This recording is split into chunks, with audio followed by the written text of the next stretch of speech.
Welcome back to an episode of Clutch Gene Sports. I'm with my main guy, Rohan Chakravarthi. 49ers are in the Super Bowl. Everyone knows that. They may be underdogs. They have a lot of things not going their way during Super Bowl week. We just saw media day go certain way for the 49ers. Specific coaches may have had a great time. You guys are going to understand why the 49ers are having adversity and why they will beat the Kansas City Chiefs right after this.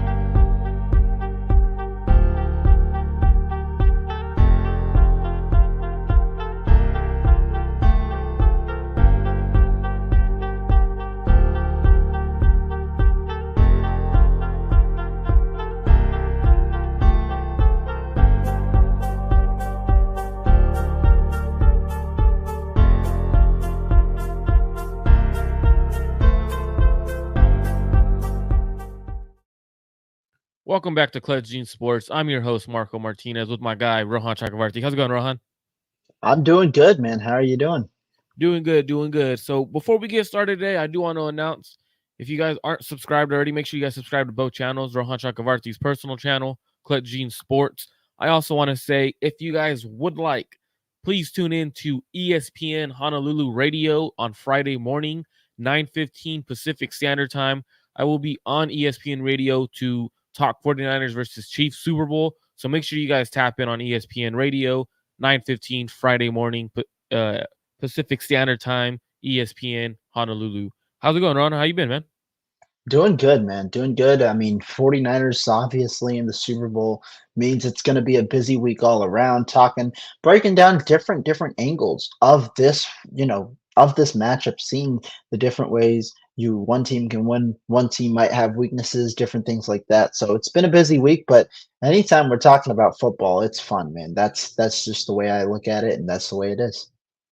So just so we're clear, I want everyone to know why both of our channels have 49ers as underdogs. I know Rohan's title is a little bit different than mine, but we do have the 49ers as underdogs. And why I say the 49ers are underdogs is because media-wise, right?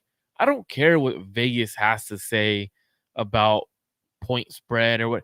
When the point spread's 1.5 to 2 points, that's telling me that they think this is a toss-up. They don't know how to decide it, so they don't know what to put the point spread on. They'd rather put the point spread on the team who's going to be placed. So if you're to look at it, right? 49, this is how I view it at least. 49ers have a fan base that is in Silicon Valley, who has billionaires who are going to be placing bets, right? So the way I see it is Vegas didn't want the money line to be favored in the Niners direction, where a lot of fans are betting on the Niners, and if they lose, the Vegas loses a big amount of money, right? So that's how I saw the Niners being favored. It's a toss up in terms of rosters and stuff like that. But the media has the Niners as super underdogs. Like you go to any media platform and you see the 49ers being talked about like they're not a good team. Like their quarterback's the issue. XY, like to me, it's kind of blown my mind, Rohan. What have you thought about the media talking about the 49ers in terms of being this sort of underdog that's giving them this title right now? Yeah, I mean, first of all, you brought up Vegas. I mean, even just the general public, it seems to be heavily riding the Chiefs. I believe 75, 80% of the money right now is on the Chiefs to win this game. And so, you know, you can think of it that way, but overall, it's an intriguing way. It's an intriguing thing, right? Because you're right. The Niners are favorites. They're favorites because they're perceived to have the better roster. And yet, this is still a kind of a different kind of outlook because not only does a majority of the world, perceive the Chiefs to be winners, but the Chiefs themselves, because they're viewed as underdogs, are looking to play the underdog, the villainous type of role. And so it's definitely intriguing how the matchup is portrayed. Personally, don't really care overall. I mean, I think these are two good teams, and they have two different ways that they can, or multiple different ways that each team can win. Curious to see how the game script ultimately ends up going. So for me, I think it's interesting because throughout the process, like just seeing some guys on social media, well, NFL Network, ESPN Radio, Fox, CBS, like they're talking about the Niners. I'm just like, all right, you're at the point where keep doing it. You're giving the Niners bulletin material. Like some of the guys have mentioned guys like Brock Purdy as not good quarterbacks and being carried when reality is you can't say that after the quarterback just led you back down 17 in the NFC Championship. You can't do that, right? Like, so for me, Yeah, I'm and looking at it. I'll go Oh, go ahead, ahead. go ahead, Uh, go ahead, go ahead. You're good. no, Go ahead. I didn't want to interrupt, but I just wanted to point out a specific example for you. I saw clips of two different talk shows. One was Colin Coward's on I don't know FS1, Fox, wherever he has his. I think he brought up the idea that if Brock Purdy doesn't play well in the Super Bowl, there's an opportunity for Sam Darnold to compete in training camp with Purdy for the number one spot. Don't know about that.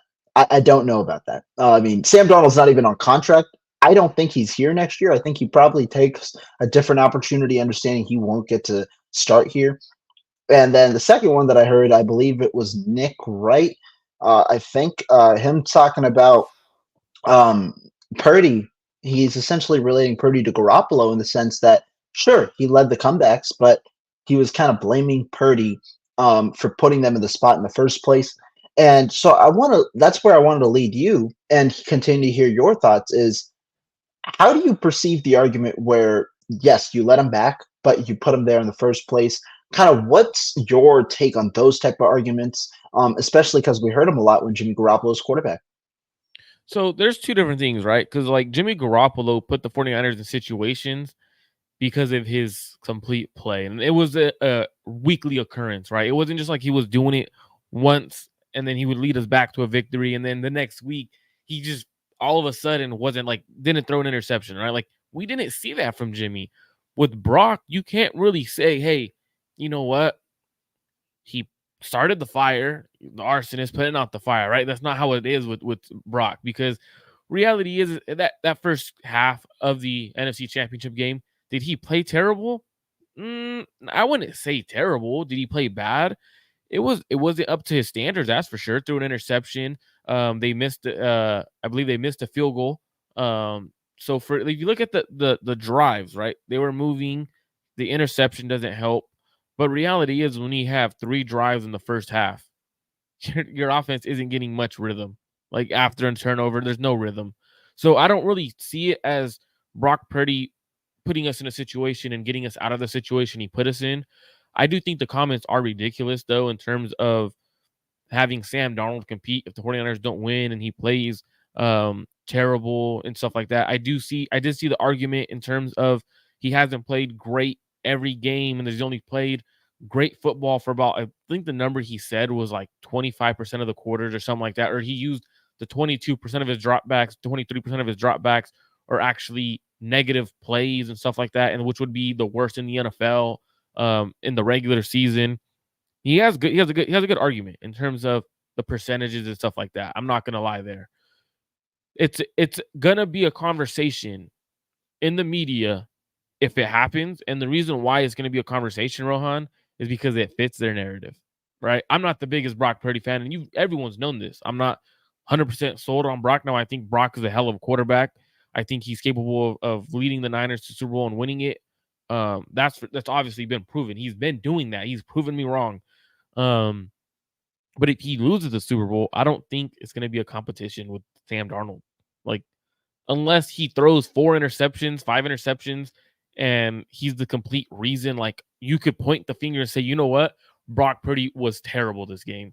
Then that's the only way I think Kyle Shanahan gets cold feet with Brock Purdy. I mean, we've seen Kyle get cold feet with a lot of quarterbacks, right? We've seen him get cold feet with Jimmy Garoppolo. We've seen him get cold feet with Trey Lance in terms of what I mean by cold feet, and more so the sense of he's quick to turn to the next guy. Like he's not afraid to do that.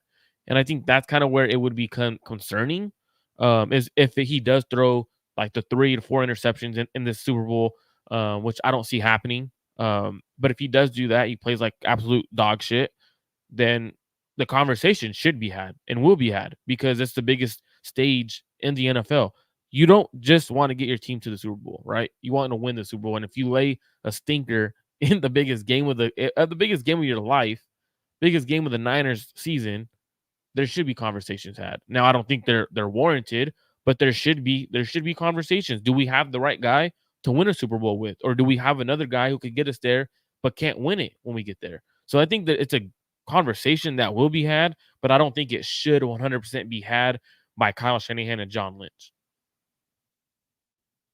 Uh, I think that that's an intriguing take, the way that you kind of say it, in that it should be a conversation to be had.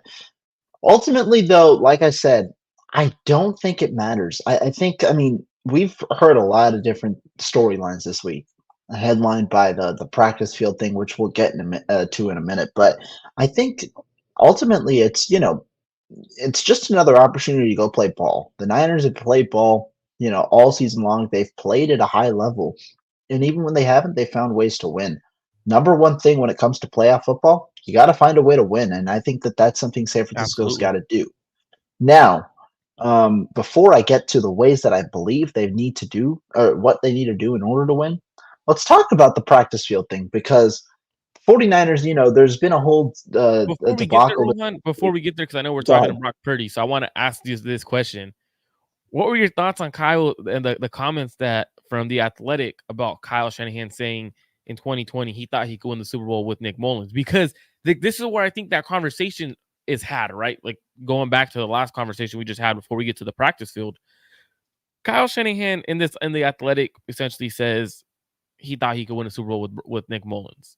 Nick Mullins, we all know, a lot of fans, I should say, thought he was the next quarterback, right? After he put up those passing yards and he looked solid, people thought he was a true quarterback one. Now, Kyle thought he could win the Super Bowl with him because he was able to do that, get there with Jimmy Garoppolo. He kind of ran the offense a little bit better in terms of what Kyle wanted. What are your thoughts on that? Because if Kyle thinks he could win a Super Bowl with Nick Mullins, how would he feel if Brock Purdy is the reason they lose the Super Bowl? Like that's what I mean by like the conversation would be there's a conversation there because we've seen Kyle go off from Brock really fast. We've seen him think Nick Mullins could win the Super Bowl with him. We've seen him go from Trey Lance, the number 3 overall pick, to the last pick in a snap of a finger, saying that he was the best quarterback on the roster, which I don't. I think that was more so Kyle just being frustrated at the time. I don't think it was true in what he said. But what are your thoughts there? Because if he says Nick Mullins was a Super Bowl quarterback, will he turn fast? I personally don't think this has anything to do with Brock Purdy. I think it really just stemmed from. I'll say it. How much Kyle Shanahan did not like Jimmy Garoppolo as his quarterback. Or maybe they had a personal relationship or whatnot, but Kyle Shanahan was that out on Garoppolo after that 2020 season when Garoppolo, I believe, was out for 10 games. That what he saw with Mullins in 10 games, I think it was two things. One, his lack of faith in Garoppolo, not only as a quarterback, but to stay healthy. And two, his confidence in himself that, his what if he could, develop a quarterback, they could be capable of going to the Super Bowl with a team that he is able to, manufacture. Now, I don't think that Garoppolo's situation is at all what Purdy's situation is because one, Purdy's been durable. Especially this year, he's been durable, and he's also shown that he can develop. He's evolved a lot from year one to year two. I think that there are different factors, where it goes into Brock Purdy probably, I mean, regardless of what happens this game, you expect him to probably to even take a step forward next year. How many steps forward, I don't know, but you expect him to even take a step forward next year. But I think the Nick Mullins conversation is more so a byproduct of, a lack of faith in Garoppolo, which we know that relationship soured a lot at the end of the end of its tenure, and also places questions as to this is an off-season topic, but again, this is the biggest gripe I've had with Kyle Shanahan. I've been pretty vocal about it. Also places his question into how he handled this quarterback situation over the last few years. I mean, if he was that out on Garoppolo, why go into it in 2021? But again, like I said, that's an off-season type of topic. But to me, I don't think this is a reflection on Purdy. I think it's more so a reflection on the situation at that time, and also Kyle's confidence in himself, which personally I believe has increased with an aggressive quarterback like Brock Purdy. I think the last part you just said is what I took from this whole thing is more so one, Kyle wasn't sold on Jimmy from the beginning. He had to get convinced to get Jimmy right. And then when he does get Jimmy, doesn't really care for him. and then his confidence in himself to win with Nick Mullins. I think that's what the article. It's just weird why that article came out and all this shit comes out Super Bowl week. Like, why can't you just wait another? Like, why couldn't you have done this mid-season? Like, you've probably had this freaking conversation already mid-season. Like, why do you do it Super Bowl week, knowing it's gonna get this kind of conversation? Whoever, like, to me, the timing of it was perfect to create a conversation, obviously, to get clicks and stuff like that. Great article. Now the 40 you brought up the 49ers had a terrible practice field. That's against all odds, right? The Niners, that's one of the Niners they keep tweeting out against all odds. It, what do you think about having a shitty practice field in terms of what the 49ers are dealing with right now? I think this is inexcusable by the NFL. Like this is like something where if you were to tell me of the million things that could go wrong this week, I did not have this on my list at all. The NFL has a standard to keep up. This isn't an exhibition game. This isn't just like, any other game. This is the goddamn Super Bowl. Something you have planned for over a year. You've had the guidelines, you've had the plan set in place for a long, long time. In fact, not the 49ers, but the NFL was supposed to do all the field preparation starting in December when we hear that that stuff is still going on up until last week. The way that it's handled is extremely intriguing. And of course, when you have the commissioner there, he's going to be defensive. He's going to say it's acceptable and things like that. It doesn't matter if it's acceptable. You don't want an acceptable field when it comes to Super Bowl and Super Bowl preparation. You want a field that's pristine to play on. You want a field that's perfect. That you don't want something that's acceptable. You're not supposed to dish out something that's acceptable. I hope the NFLPA takes accountability for this, takes some action, looks to push the NFL on this because, again, the one bad part about this is the 49ers don't have a choice here. They have to take the high road. It's not like you can start creating excuses the week of the Super Bowl, and then if you lose, people are going to say, oh, they're making excuses and things like this.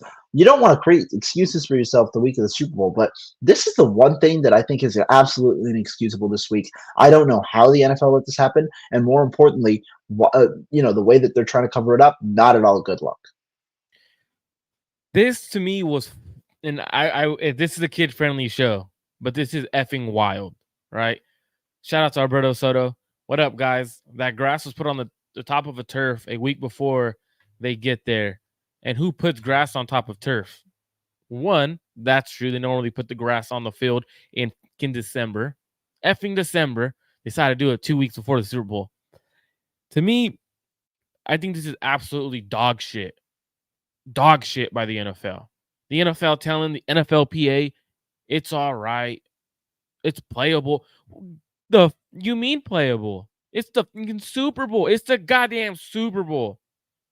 It's not the preseason game. It's not the first preseason game of the season, the Hall of Fame game. That's not what it is.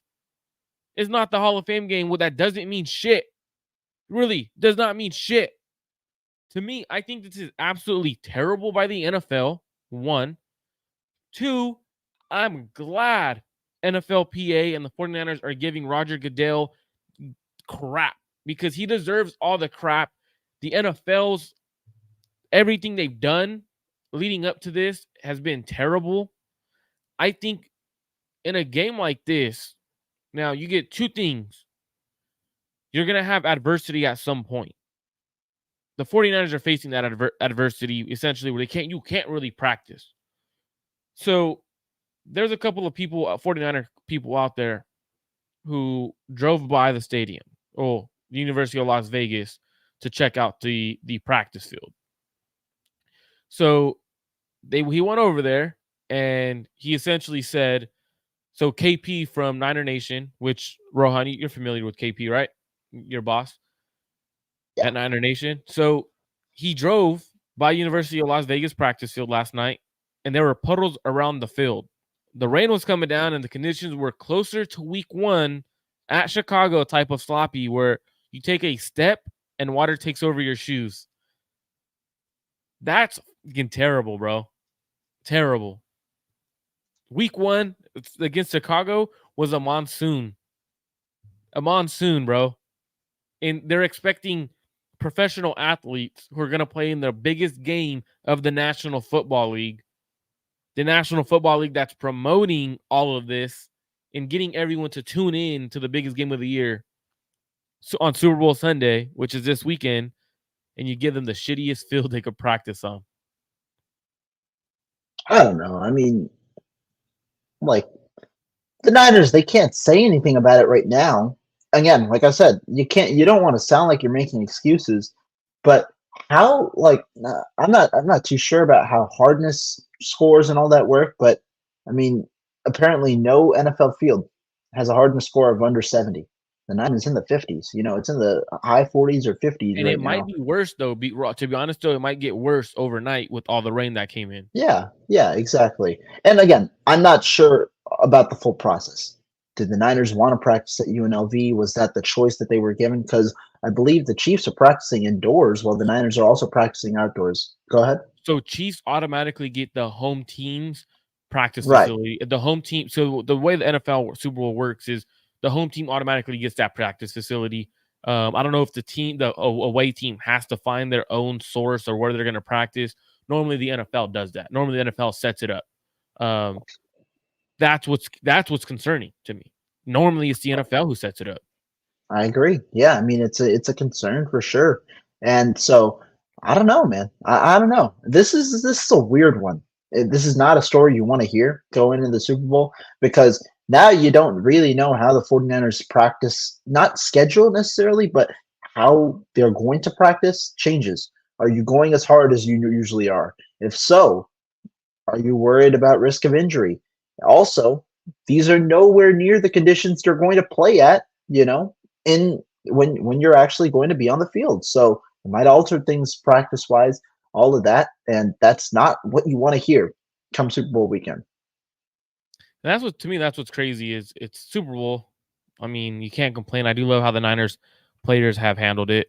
Love how Kyle Shanahan handled it at media day when he was a little tipsy, if he was or not, who cares. But I love how he handled it, saying, "You know what, we're good. Let's go." Spencer Burford said, "I don't care. It's a field to play on. Let's Mhm. go." Like the Yeah, mentality is, who gives a f? We're ready to play the Super Bowl, whether we practice or we don't practice. It just sucks that they're not able to actually fully be able to run routes, be able to because you're at that point, you know how bad the grass is. You're not trying to risk injury. You're not trying to get your slip and pull a hammy and stuff like that. For me, it's concerning. It is not. It is going to be used by Chiefs fan. Like, oh, you guys just use it as an excuse. It's not. If you were on the same practice field, you'd be saying the same shit. You like to yeah, me, it's inexcusable. Um, I think the NFL should have did something better in terms of how do you operate, how do you change things, and how do you move things around for the 49ers to be able to have an actual practice week. I was actually hoping Jed York said, you know what, F you, NFL, I'm bringing my guys back to Santa Clara. They need a practice. that would I'll have been pay the fine. intriguing, right? That would have been intriguing if they brought him back to Santa Clara. I mean, I personally, I don't know if I would have been with that just because the amount of travel, the logistics, everything that you had to kind of deal with. But that would have been a fun one. Hey, Screw you, screw your Super Bowl media week and all of that. We're gonna be in Santa Clara. We'll do our own thing. That you kind want a of part. media week? Guess what? I got Zoom. You guys did this to yourselves, right? Like I would have dead ass did that. Like if you're the owner, you want your team to practice. Hey, if F you, Roger Goodell. We'll be in Santa Clara where there's no rain, where potentially what I'm more honestly, Rohan, what I'm more worried about than injuries is someone getting sick. Mm, Does the teams out come there. down with the bug because you're Yeah, practicing in the rain and the cold versus Kansas City's practicing in a nice dome where it's nice and warm, heaters going? That's what I'm more yeah. worried about. Does anyone get sick where they're not able to play 100% because it came down with a cold or something like that? That's where I'm concerned. Now, for everyone who has not tuned in, make sure you guys hit that subscribe button on both channels. We would really appreciate it. Clip Gene Sports, Rohan Chakravarthi's personal channel. Make sure you guys go hit that subscribe button, hit that like button, and make sure you guys comment what you guys think about the field conditions because, to be honest, it is inexcusable. Shout out to Curse Black. Said it seems like the whole country is against our guys. So I really consider us who they really think are the underdogs. and I hope we catch them sleeping. I agree. So we'll get into that a little bit later as well. But Rohan, did you see the article by The Athletic who also talked about Kyle Shanahan as being Big Brother? I think you're talking about the one about surveillance, right? Yes, where Kyle Shanahan has surveillance throughout the entire building and he sees everything and he'll chime in with the button and talk. Yeah, I saw that one. What are your thoughts of Kyle Shanahan? I know it's Super Bowl week, but it's an interesting conversation, right? What are your thoughts on this? I don't. This is a weird one to come out this week, but essentially, for you guys that didn't read or haven't heard about it, I heard about it. So correct me if I'm wrong a little bit. Essentially, Shanahan, this is a system that dates back to his dad. Um, but the Shanahans have instilled essentially a surveillance system around the facility where back in 2010, back in Washington, Mike Shanahan had essentially cameras installed in every single meeting room and installed in every kind of conference. And so he would listen in. Essentially, the premise is you can't be in multiple places at once. So he would be, in a certain area and listen into all of the different conversations going on. And when he heard something or when he wanted to chime in, he'd just go straight into the room, say his part, and it would go from there.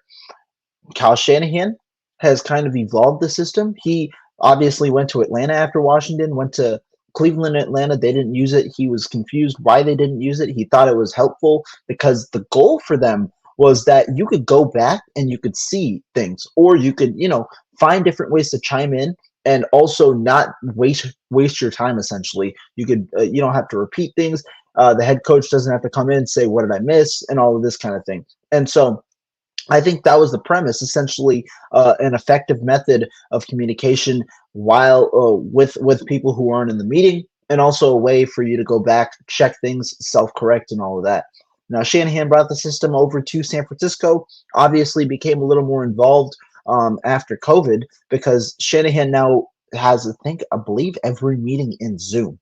And so essentially, he can chime in when he wants to online in every meeting rather than having to come into the room. Now, of course, there are different levels of privacy. I believe that back in Washington, there was like a switch or something where if you wanted to have a personal conversation, the recordings would stop. And then in San Francisco, obviously, you could just mute on Zoom if you want to have a personal conversation with somebody. But it's an intriguing method. I mean, I I don't know because this is the first I've ever heard of surveillance in an NFL building. Um, the one thing that I will say is the players seem to have bought into it. The players and the coaches seem to have kind of bought into it according to the article. And so I'm curious to hear your thoughts. I really don't know how I feel about it, but I'm gonna read a couple of quotes that I thought were fascinating from Kyle's God, bro.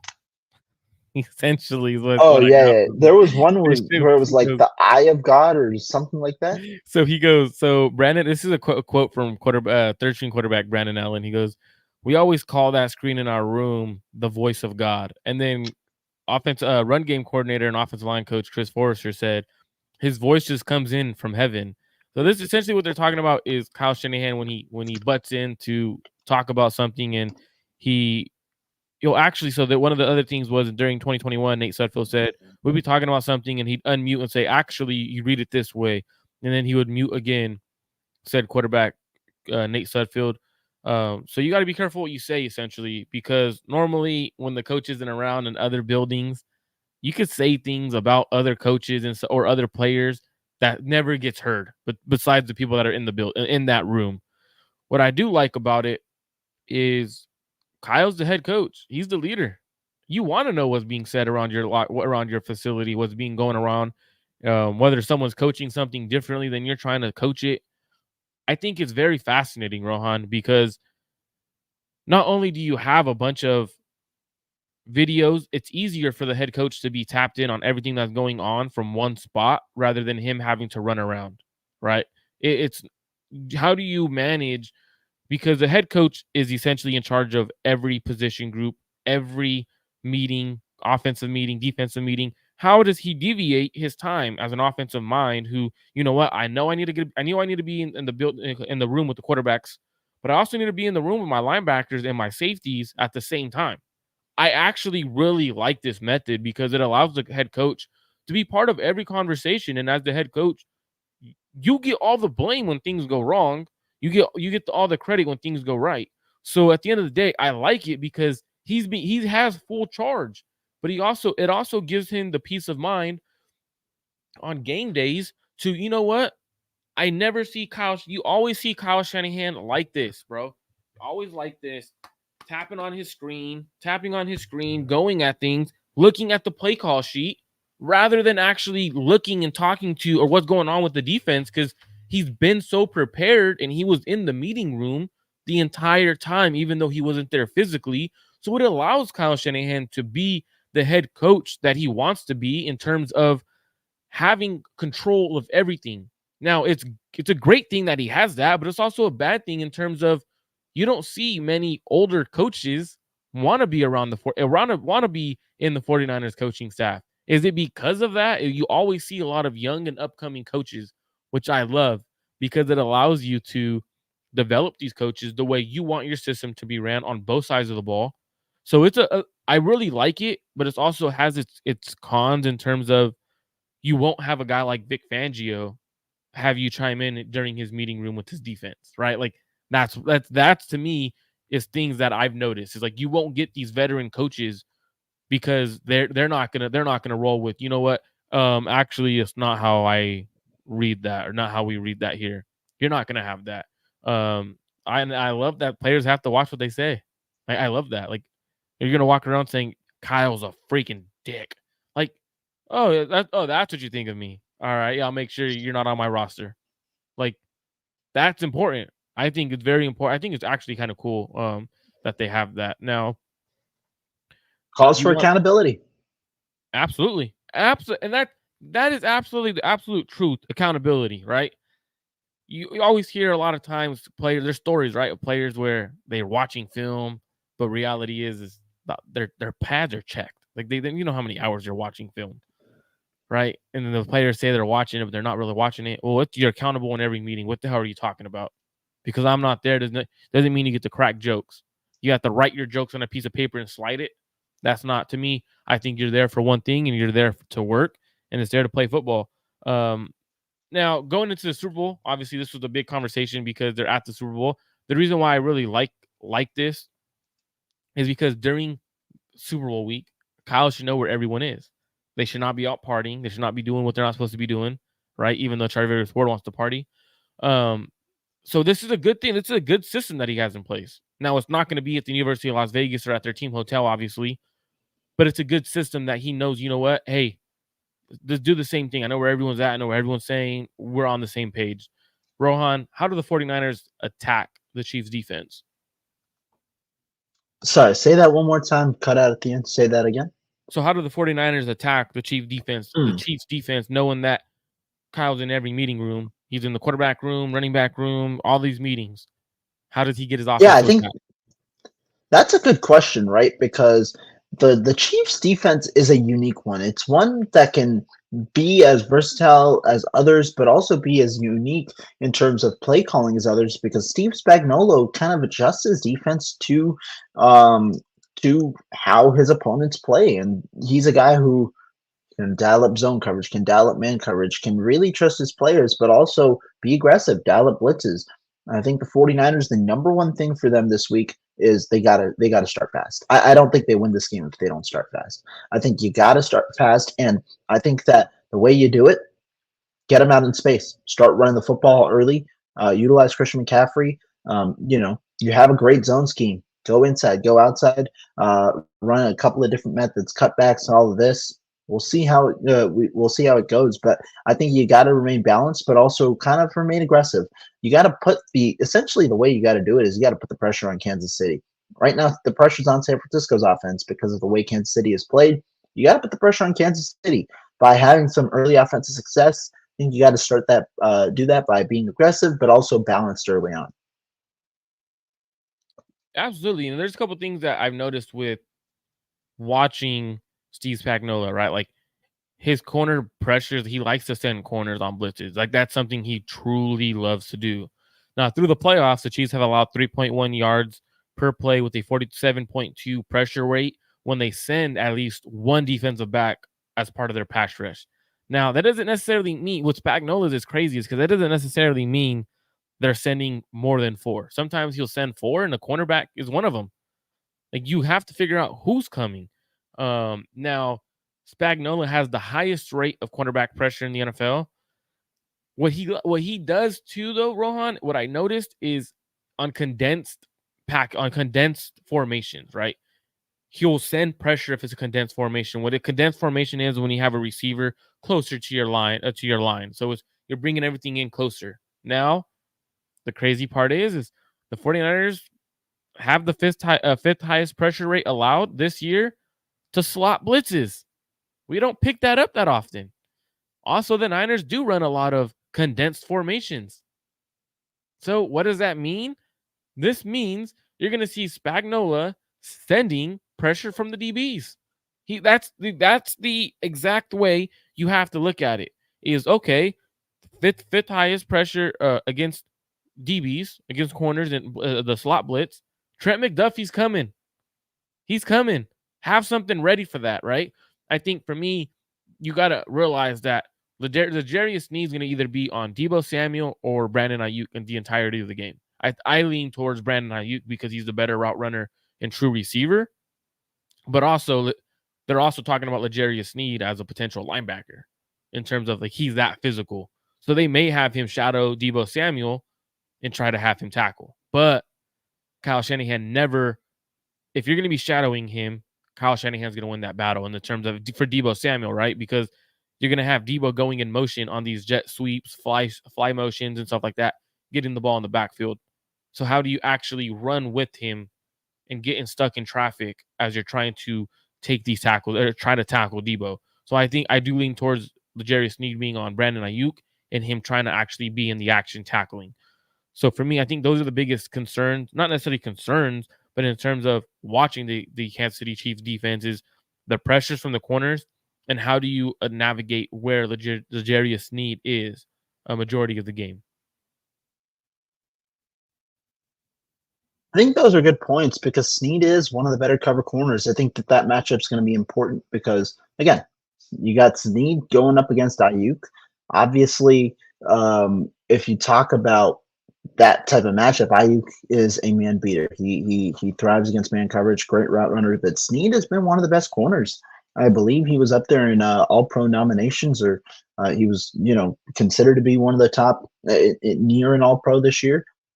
Obviously, on the other side, you have Traveris Ward, who's an All Pro on our defense. But you talk about that defense. I think they've got good players all around. You do lose O'Manihue. You lose a bit of your pass rush. They are a little weaker, I think, on the defensive line. But you still have Chris Jones, who's a disruptor all over the middle. And then apart from that, I mean, I think that team is pretty sound. You got versatile players. You got a McDuffie who can play inside out. He can play in different roles in the slot. He can blitz. You got Justin Reed at safety. And then you got Snead as well in the secondary to combat those linebackers. Or, So yeah, complement those linebackers. you mentioned Chris Jones, who he had some. I felt like there were passive aggressive comments about the 49ers offense, right? Stated the 49ers Mm-hmm. have the best offense he's ever seen. And like the way he's answering these questions, he's like, "Yeah, they're the best offense I've ever seen." Like trying to steer the pot. Like, right, he knew what he was doing. He knew exactly what he was doing. Chris Jones said that the 49ers have the best offense he's ever seen. He also made a comment how Trent Williams is the best player he's ever gone up against, and how it's going to be he's going to go home and pray because Chris Jones is going to be a hard guy to. He's a little nervous because he's scary and vicious and kind of passive aggressive ass comments, right? So for me, I'm looking at it, I'm like, you're trying to steer the pot. Do you think this Kansas City defense, who's really good, they don't give up many points. They've only given up 20 more than 24 points, I believe, 3 times this year to teams. They're very, very good in terms of what they do. Do you think this team sees the 49ers offense as I don't want to use this word, but as essentially, do you think Kansas City sees the 49ers offense as frauds? I don't think so. I don't think they see themselves as frauds, but again, like you said, it's jabbing the bear a little bit, painting a little bit of a narrative. But I don't think they seem necessarily as frauds overall. I think that if you look at this Kansas City defense, they know that they have a tough opponent. They think that I think this is a lot different when they were talking about Jimmy.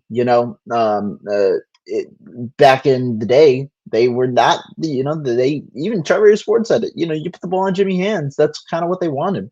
I don't know if they want that with Brock Purdy. And so to me, I think that they understand the challenge that they have. McCaffrey obviously is good, but I also think that they're pretending to sell themselves a little short here.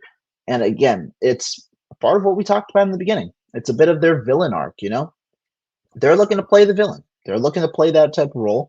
I think that's something that um, the Chiefs they're trying to embrace in this game, and I think Chris Jones is leading the charge. I think to me, what the craziest thing about this is you kind of see Chris Jones and these guys like leading, kind of like, well, we know how great they are, but we're not afraid of them. Like, and to me, I think it's kind of bulletin board material for the 49ers. Now, I know you got to go within the next 5-10 minutes or so. So I want to ask you a few questions, moving a little bit faster. How do you slow down Patrick Mahomes?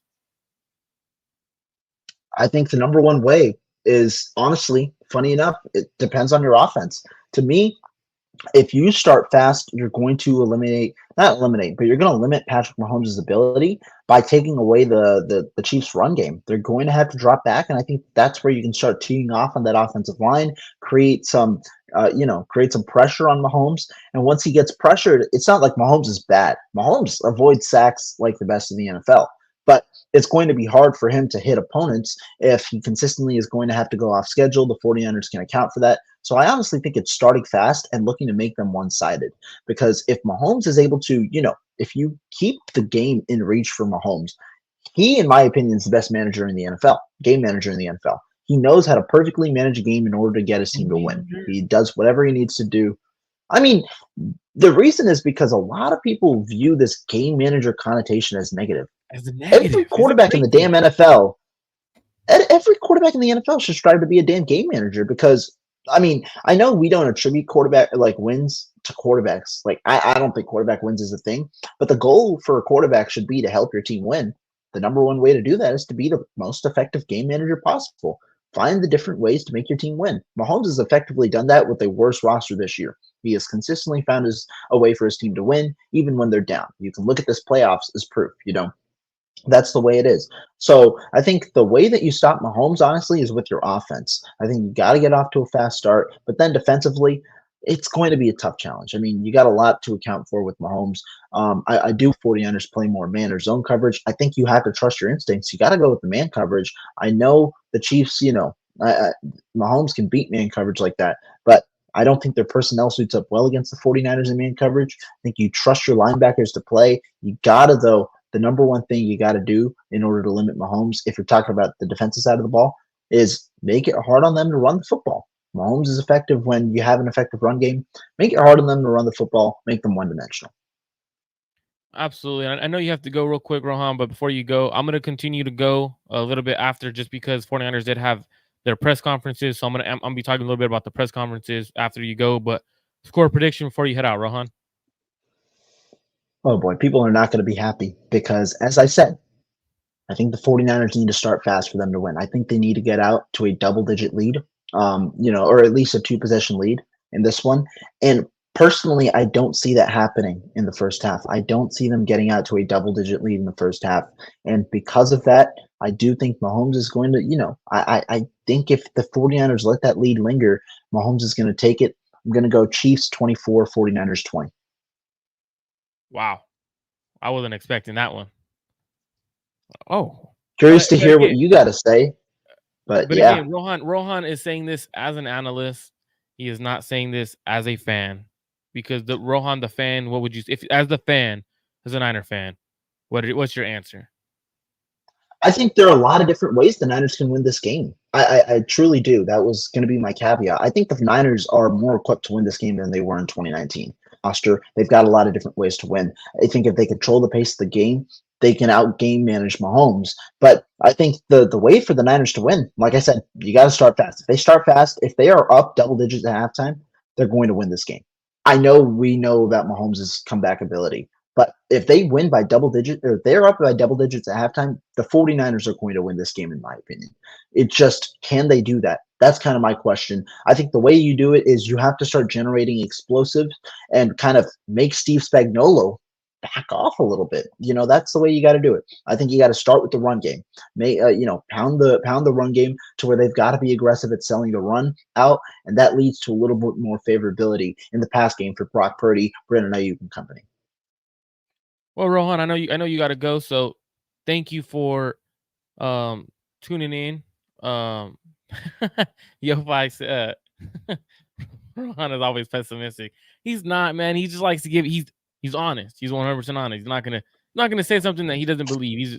And we got to respect that Hey, in terms trust of me. If I'm wrong, and I hope I'm wrong for the 49ers' we'll sake, if cook I'm his ass. wrong, yeah, go ahead. My mentions are there. It's going to be open. No comment blocking, no none of that. It's all there for the taking. No, all good and fun, man. We all know how Rohan rolls. He just likes to be very honest with everyone. He likes to give you guys his honest opinion. Thank you, Rohan. I'm gonna keep going a little bit. I know you got to go. I know I'll still be live on your stream, so out of respect for your stream, I won't be too long on the show or anything like that. So thank you for tuning in, everyone. But Rohan has to go. Appreciate it, and we'll talk to you guys later. Absolutely. So Rohan is gone. So let me join to the Clutch Gene Sports. All the Rohan Chakravarti's personal channel. If you guys would like, come over to the Clutch Gene Sports personal channel, Clutch Gene Sports channel. Hit that like and subscribe button. I'm going to be talking a little bit about the 49ers press conferences, as well as my thoughts on this game. If you have any questions, any comments or anything, drop your comments. I'll be bringing them up. I'll be answering questions. So make sure you guys drop your comments and go. So we got William Roberts. He said the defense needs to pressure a lot and get those sacks, especially pressure will rattle Kermit the Frog. I love the Kermit the Frog comment. I love you throwing that in there. That's just a little shade towards Patrick Mahomes. Now, I think it's interesting. This comment's interesting because I was on yesterday with Josh Harper, who's part of the Clutch Gene Sports Channel, the weekly segments. He played in the NFL, and we were talking briefly about how Patrick Mahomes against pressure can beat you, right? In terms of when you're in man-to-man and you're sending pressure, he usually beats you with his legs a lot of times. This past year, dude, his weapons are not good. His weapons are no longer good. If you look at his receivers, his best receivers, Rashee Rice, who's a rookie. After that, he doesn't have any true receivers. Now you got to treat Travis Kelce as a true receiver because that's what he is. He at this point in his career, he hasn't been a great blocker. He's a true receiver. He's that possession receiver for the Kansas City Chiefs at this moment. So for me, I think the Niners need to treat Mahomes as the receiver one, treat Rashee Rice as receiver two. Try to get pressure, but also you have to understand if you get pressure and Mahomes is able to escape, he's a little sneaky fast. He's going to be able to use his legs to win in that way. So for me, I think that's one of the concerns for me in terms of pressuring Mahomes. Now, Kyle Shanahan went to the podium earlier. Kyle Shanahan confirmed that both George Kittle and Arik Armstead were limited in practice after missing last week. He did say that he thinks there'll be a full go tomorrow. Those guys aren't missing the Super Bowl. I'm not worried about that. I know the media is kind of trying to ask their availability. The most important part is Kyle Shanahan said that they had a normal practice today. Despite the unsatisfactory practice field, they practiced fully how they normally would practice, which is a good thing. It's good to know the 49ers are going about their business no matter what. They're not letting anything affect them. I think that is very important for the 49ers. Now, I know I didn't get to answer completely how I think the 49ers should attack the Kansas City Chiefs defense. I don't know if you guys saw, but Jed York was on with Kay Adams live, and he essentially said that John Lynch went down to the locker room at halftime, down 17 points, and John Lynch said The Debo was just sitting there shaking and said, just tell Kyle to give me the damn ball. That's who Debo is. To me, this is the kind of game where I want Debo looking at Kyle Shanahan and saying, hey, give me the damn ball. Because this is the game you need to play the Kansas City defense horizontally. And what I mean by horizontally is using quick routes, forcing them to cover the entirety of the field. Their secondary and their defense is good because Spagnuolo is able to take away what the quarterback likes to do or what the offense likes to do. Looking at Kyle Shanahan's offense and Brock Purdy, they love to attack the middle of the field. That's what they love to do. They love to attack deep and middle of the field. Spags is going to take that away. If you use Deebo Samuel, Christian McCaffrey in the quick game and putting the ball in Deebo Samuel's hands, those 6 to 15-yard plays towards the end of the game are going to be deeper routes because you're going to start having Spagnuolo have to creep everyone down closer and closer due to Kyle beating you in the quick game and horizontally. Using those jet sweeps, those end arounds, making the Kansas City Chiefs attack you attacking the Chiefs throughout the entirety of the field. So I think Deebo Samuel should have a huge game this week. Not to say that Brandon Ayuk can't have a huge game, but he's going to be matched up man to man with L'Jarius Sneed. So that's going to be a tough matchup. So if you're taking away the number one, which in the number one in the receiver in terms, I think Brandon Ayuk is our true receiver one. If you're going to take away him, guess what? This is where you use George Kittle in the flat. You use Deebo Samuel in the quick bubble screens, Christian McCaffrey out of the backfield on quick dump offs, run a couple screens. So for me, I do think it's going to be a heavy matchup for the 49ers to use Deebo Samuel. So for me, I think that's the biggest thing. Now, defensively, I think you have to take away the 100% take away the run. Now, the Niners have struggled in the past against the run. So actually, I'm speaking about the run.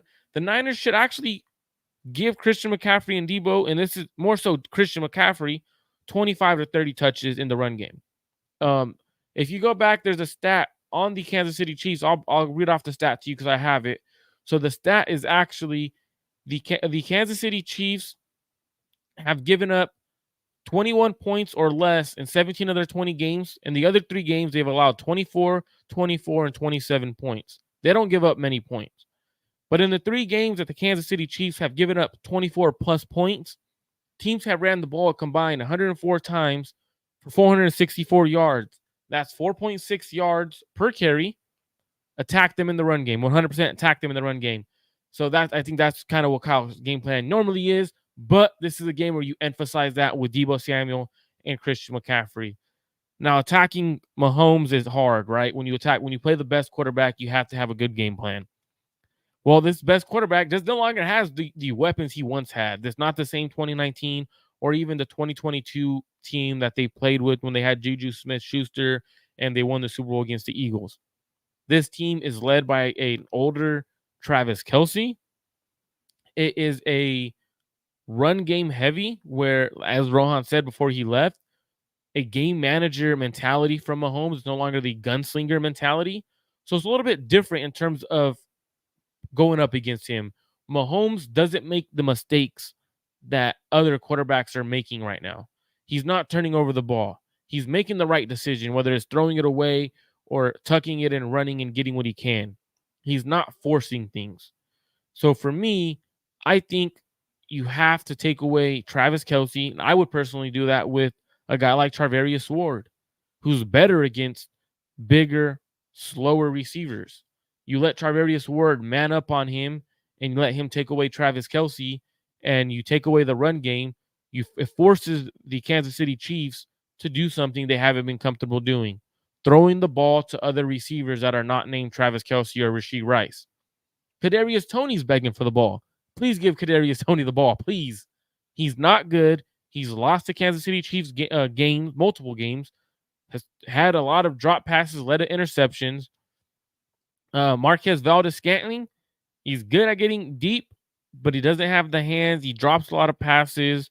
So for me, I'm looking at the 49ers, and the way you attack Mahomes is you have to go man-to-man this game. This is a game where you have to go man. So for me, with the way the 49ers are operating, they play a lot of off coverage. This is a game where you go press man and you're trying to take away their true number one receivers, which is Rashee Rice and Travis Kelce. Shout out to Ashley in the house, man. Shout out to Ashley. If you guys don't already know, Ashley and I have a show on Fridays. Make sure you guys go subscribe to Ashley Ariana's channel. Ashley is phenomenal people, has a great show over there. Love what she does. Shout out to Ashley for tuning in. If you guys aren't already tuned in to Clutch Gene Sports, go to Clutch Gene Sports on YouTube. Hit that subscribe button. I know Rohan is not here today. Well, he was here for the beginning of the show, but Rohan had to leave to go cover some basketball for his college that he covers at Wisconsin. But for me, I think the 49ers with Mahomes is a different offense, so you have to play them differently. You cannot play them in zone. You can't play them in soft coverage because he will pick you apart. And for me, I definitely see the 49ers going a lot more man in this game because they match up well in this matchup. They can take away Travis Kelce. They could take away Rashee Rice with Denomina Lenore. This is the perfect opportunity for Steve Wilkes to go a lot more man than he normally does. Marco just actually says, Marco, you and I better be at the Super Bowl next year with some of the questions being asked. See you soon, Marco. Ashley, you definitely will be there. I have confidence in you. You'll definitely be there next year for the Super Bowl. I would love to go to the Super Bowl next year as well, but I don't want to be asking. Ashley, are you going to be asking those crazy questions like everyone else is asking? I know you're not. I know you would be asking some good questions. But I think that's crazy. The Super Bowl questions they're being asked this year have been, I don't necessarily think they're weirder than they normally are. They're every year the Super Bowl questions are always weird for some reason. But this year they're being blown over the top because the Niners are in the Super Bowl. So it's just crazy things right now. Like that's to me what's wild. Now, the 49ers stopping Mahomes is going to be hard no matter what. But I think they have the defense to do it. Now, how does the 49ers defense dethrone Patrick Mahomes and the Kansas City Chiefs? I got two names, Nick Bosa, and actually I'm going to say the name that no one wants to hear, Chase Young. The reason why I give you both of those guys is because the Kansas City Chiefs, their tackles are not good. They give up tons of pressure. They give up tons of penalties, whether it's holding, false starts. They're not good. So what the Niners need to be able to do is create pressure off the edge with Nick Bosa, which he should be able to do. But you need to be able to move Nick Bosa around. Let him match up on the guards every once in a while. Don't just let him be stationary where they know where he is. Move him around. Make them have to find him. Don't let him get chipped. Move him inside with Chase Young outside. You could do a lot more different packages. The Niners used to do it with Nick Bosa all the time. They used to line up D Ford and Nick Bosa over the A gaps and let them go to work. Let Nick Bosa go to work inside sometimes. I think you have to start moving him around in order for him to be as productive as he normally is. I see you guys in the chat. I see you guys who are tuned in. Drop a comment. How many sacks does Nick Bosa get against this terrible offensive tackles? Because he should at least have, I think, at least one sack. I'm going for, I think he has. In this game, I truly think Nick Bosa gets 2 sacks. I'm curious to see what you guys think. Nick Bosa is going up against 2 tackles that are not good. Clutch Gene Sports predicts Nick Bosa will have 2 sacks. Also, how about them Niners? Shout out to how about them Niners? He says Nick Bosa will also have 2 sacks. Oh, we got William Roberts saying 3. Anyone going for 4? I got 4. Anyone going 4? We got 4. Nick Bosa getting 3 sacks. That's potentially MVP status right there. If you're getting 3 sacks, that's potentially MVP. One of those being a forced fumble. Man, that's MVP.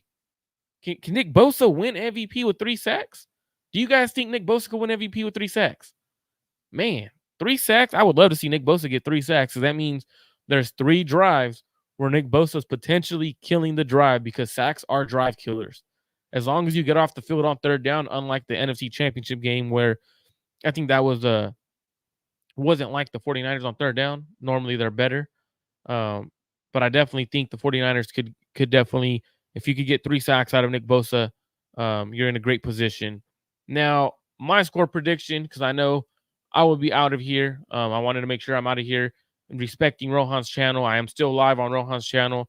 Everyone on Rohan Chakravarthi's channel, make sure you guys please come over to Clutch Gene Sports. Hit that like and subscribe button. If you're on the Clutch Gene Sports channel, go to Rohan Chakravarthi's personal channel. Hit that subscribe button and make sure you guys Debo that like button. For me, my score prediction, I am not predicting the same score as Rohan. Rohan said he had the Kansas City Chiefs winning 24-21, or 24-21, I believe. I have the 49ers winning this game 28-24. No worries. Jake Moody does not have to kick a field goal. I know that probably is going to ease some nerves. Ashley, I know Ashley doesn't like watching Jake Moody kick, even though he's the best kicker in the NFL, right, Ashley? So for me, I say 28-24. I think the 49ers have a big game from Christian McCaffrey. I think Deebo Samuel has a huge game. Looking at everything, for me, 28-24 is the score. Now, only two teams have scored 27 points against the Kansas City Chiefs. One has scored 24. This Kansas City Chiefs defense don't give up points. I don't see anyone scoring in this game 30-plus points. Unless somehow, some way, people are blowing coverages and doing some crazy things. Expect it to be a lower scoring game, a lower scoring Super Bowl. The money is coming in on, a lot of people putting money on the San Francisco 49ers. I do see that. I see the money line coming in on the Niners. Again, that's it for today's show. Thank you guys all for tuning in. Make sure you guys hit that like and subscribe button on both channels, Clutch Gene Sports, Rohan Chakravarthi's channel. I'll be live this Friday with Ashley Ariana. I will be on ESPN Radio to talk 49ers Chiefs Super Bowl matchup, ESPN Honolulu at 9:15 Pacific Standard Time. You guys could listen and tune in there. If you guys don't follow me on Twitter, you guys can follow me at Marco_Mart1205. You guys could also be posting the flyer of me being live on ESPN Radio. Make sure you guys tap in on Twitter and make sure you guys subscribe so you guys don't miss Friday's show with Ashley Ariana, the phenomenal podcast of Ashley Ariana and Clutch Gene Sports. Thank you guys all for tuning in today. I appreciate every single one of you guys. I'm out.